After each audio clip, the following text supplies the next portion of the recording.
اعوذ باللہ من الشیطان الرجیم بسم اللہ الرحمن الرحیم الحمد للہ رب العالمین وصلی اللہ علی محمد واہل بیتہ الطاہرین ولعنۃ اللہ علی اعدائہم اجمعین۔ عزیزان محترم، آج کی یہ گفتگو حضرت ہانی ابن عروہ کے بارے میں ہے۔ ایک روایت یہ ہے کہ 8 ذی الحجہ سن 60 ہجری کو ان کی شہادت واقع ہوئی۔ البتہ مشہور مورخین کا کہنا یہ ہے کہ 9 ذی الحجہ یوم عرفہ جناب مسلم ابن عقیل کی شہادت کے بعد حضرت ہانی ابن عروہ کی شہادت واقع ہوئی۔ بہت سے مورخین نے ان کے بارے میں مختلف حالات کا تذکرہ کیا ہے۔ فرسان الحجہ کتاب کے اندر شیخ ذبیح اللہ محلاتی نے مروج الذہب کتاب کے حوالے سے نقل کیا ہے کہ حضرت ہانی ابن عروہ معمر یعنی سن رسیدہ افراد میں سے تھے، اور یہ کوفہ شہر کے بڑے رؤساء میں اور نامی گرامی افراد میں شمار کیے جاتے تھے۔ ان کا تعلق قبیلہ بنی مراد سے تھا، جو کہ مزہج قبیلے کی ایک شاخ تھی،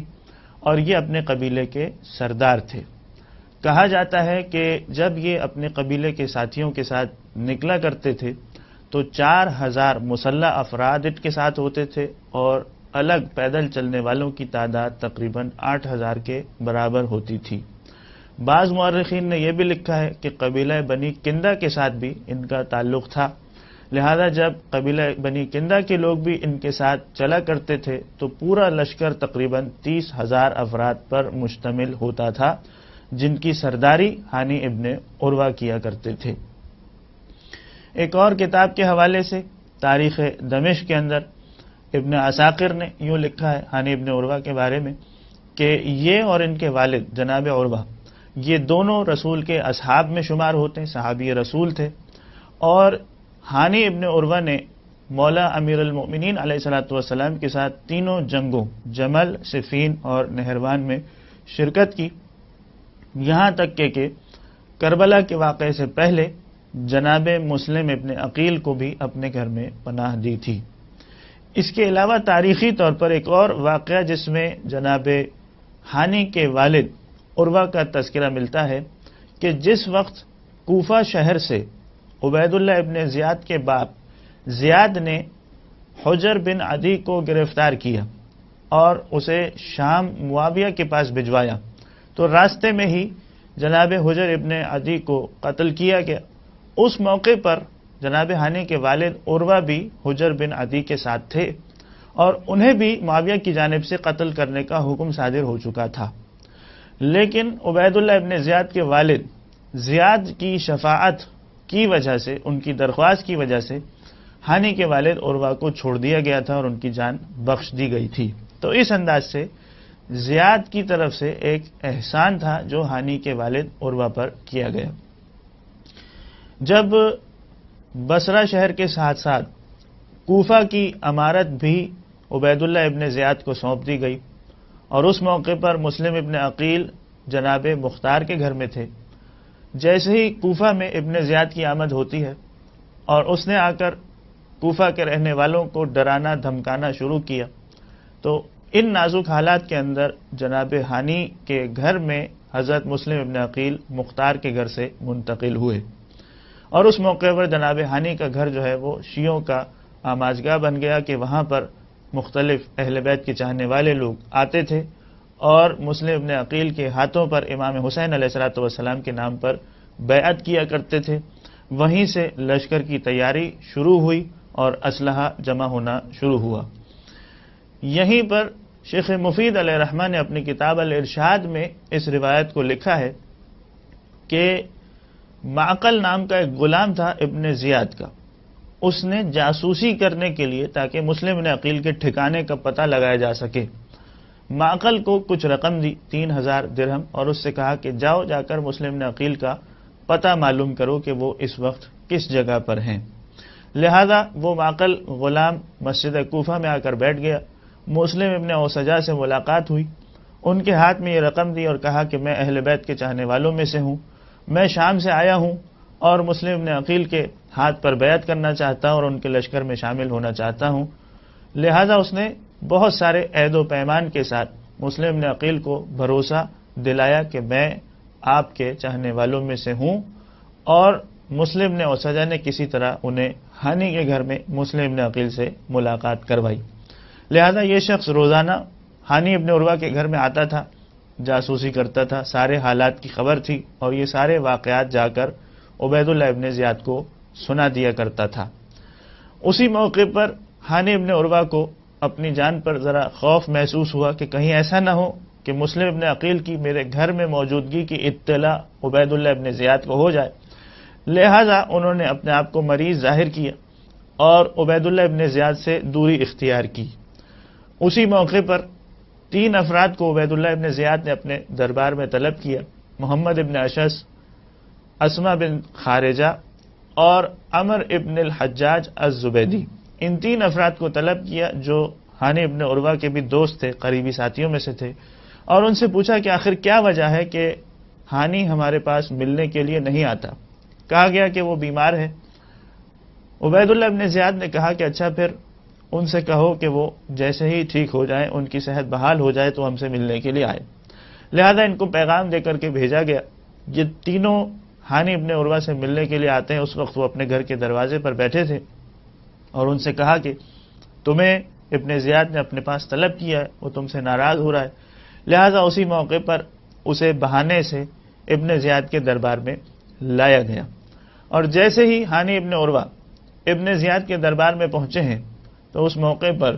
عبید اللہ ابن زیاد نے ہانی سے کہا کہ آخر کیا بات ہے کہ تم نے اپنے گھر میں یزید کے خلاف لشکر کشی کرنا شروع کر دیا ہے، اسلحہ جمع کرنا شروع کر دیا ہے، اور اپنے گھر میں مسلم ابن عقیل کو چھپا کر رکھا ہوا ہے۔ کیا تم یہ سمجھتے ہو کہ یہ ساری خبریں مجھ سے چھپی رہیں گی؟ ہانی نے کہا کہ ہرگز ایسا نہیں ہے، اور نہ ہی مسلم ابن عقیل ہمارے گھر میں موجود ہیں۔ کہا تم جھوٹ بولتے ہو، اور اس موقع پر اپنے اس جاسوس معقل نامی غلام کو ہانی ابن عروہ کے سامنے پیش کیا۔ جیسے ہی ہانی کو پتا چلا کہ یہ شخص عبید اللہ ابن زیاد کا جاسوس تھا اور ساری خبر ابن زیاد تک پہنچ چکی ہے، لہذا اعتراف کرتے ہوئے کہا کہ یہ بات ٹھیک ہے کہ مسلم ابن عقیل میرے گھر میں موجود ہیں، لیکن میں نے خود انہیں اپنے گھر میں دعوت نہیں دی، بلکہ وہ میرے پاس پناہ طلب کرنے آئے تھے تو میں نے ان کی مہمان نوازی کی اور انہیں اپنے گھر میں جگہ دی۔ اگر تم مجھے اجازت دو تو میں تمہیں یقین دلاتا ہوں کہ میں اپنے گھر جا کر انہیں اپنے گھر سے نکال دوں گا تاکہ وہ کہیں اور چلے جائیں۔ عبید اللہ ابن زیاد نے کہا کہ تمہیں کہیں جانے کی اجازت نہیں ہے، تم اپنے ساتھ مسلم ابن عقیل کو میرے دربار میں لے کر آؤ۔ ہانی نے کہا کہ یہ کام میں ہرگز نہیں کر سکتا،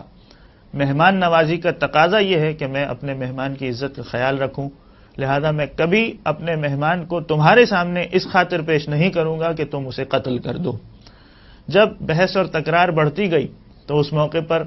آخری جملہ ابن زیاد نے یہ کہا کہ اگر تم نے مسلم کو میرے سامنے پیش نہیں کیا اور میرے حوالے نہیں کیا تو میں تمہیں قتل کر دوں گا۔ اس موقع پر ہانی نے یہ کہا کہ کیا تم مجھے قتل کی دھمکی دے رہے ہو؟ میں اپنے قبیلے والوں کو طلب کروں گا جو میری جان بچا لیں گے اور مجھے تمہارے ہاتھ سے چھڑا کر لے جائیں گے۔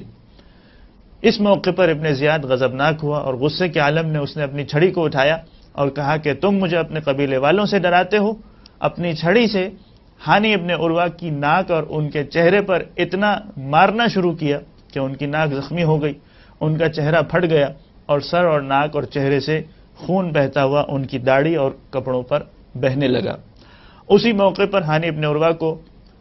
قصر الامارہ دارالامارہ کے اندر قید کر دیا گیا۔ لوگوں میں یہ خبر مشہور ہو گئی کہ عبید اللہ ابن زیاد نے ہانی کو قتل کر دیا ہے، لہذا مزہج قبیلے کے بہت سے افراد دارالامارہ کا محاصرہ کر کے کھڑے ہو گئے کہ ہمیں ہانی ابن عروہ کا بدلہ چاہیے۔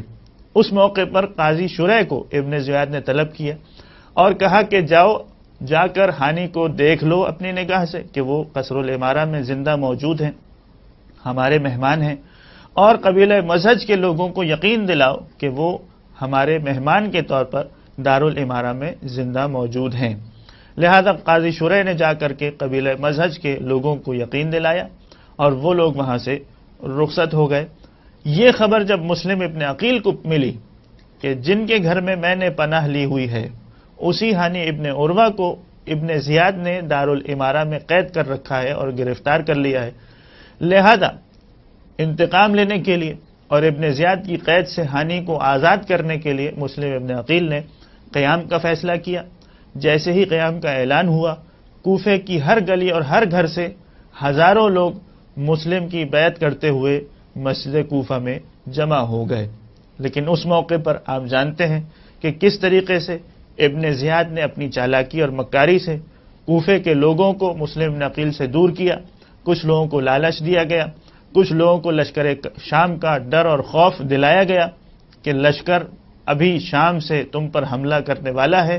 جو میری اطاعت نہیں کرے گا اس کا خون اور اس کی جان اور مال مجھ پر حلال ہوگی۔ اس طریقے سے آہستہ آہستہ بہت سارے لوگ مسلم ابن عقیل سے دور ہوتے گئے، اور پھر پورا وہ تاریخی واقعہ کہ کس طرح سے مسلم ابن عقیل کو دھوکے سے گرفتار کیا گیا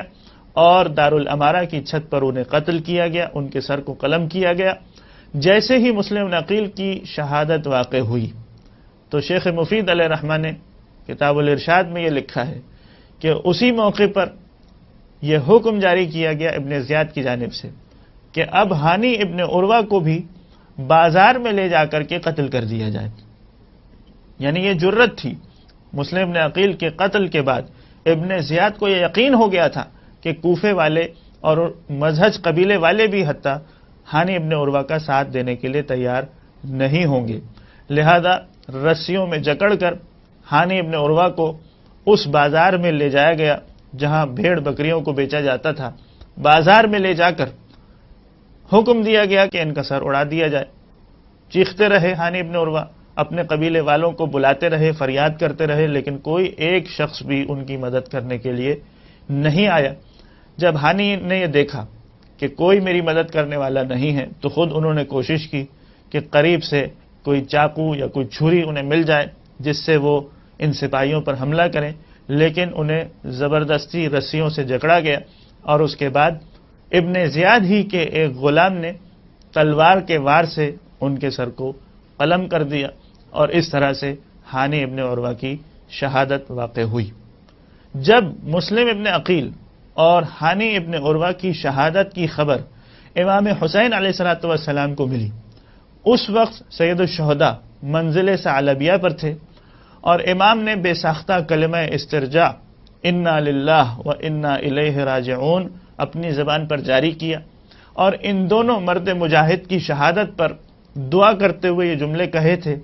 کہ اللہم اعط لنا ولشیعتنا منزلا کریما، کہ اے پروردگار تو ہمیں اور ہمارے شیعوں کو اپنے پاس ایک بلند درجہ عطا فرما، اور ہمیں اور ہمارے شیعوں کو اپنے رحمت کے سائے میں جگہ عنایت فرما۔ یہ امام کا ترحم کرنا اور اپنے چاہنے والے اپنے شیعوں کے لیے دعا کرنا بتا رہا ہے کہ کس طرح سے امام حسین علیہ السلام کو مسلم ابن عقیل اور ہانی ابن عروہ کی شہادت کا غم تھا۔ یہیں سے ہانی ابن عروہ کے درجے کی اہمیت کا اندازہ ہوتا ہے۔ اسی کے ساتھ ہم دعا کرتے ہیں کہ پروردگارہ ہمیں اپنی زندگی میں غم اہل بیت کے سوا کوئی غم دیکھنا نصیب نہ فرما، اور اسی طریقے سے تمام مومنین اور مومنات کہ جن کے دلوں میں یہ خواہش ہے کہ کربلا معلیٰ کی زیارت کر سکیں، پروردگار ان کے لیے جلد از جلد وسائل مہیا فرما۔ آنے والے ایام عزاداری کے ایام ہیں، اس حوالے سے بھی دعا کرتے ہیں پروردگار ہمیں ایام عزا کو بہترین انداز سے منانے کی توفیق عطا فرمائے۔ وآخر دعوانا ان الحمد للہ رب العالمین۔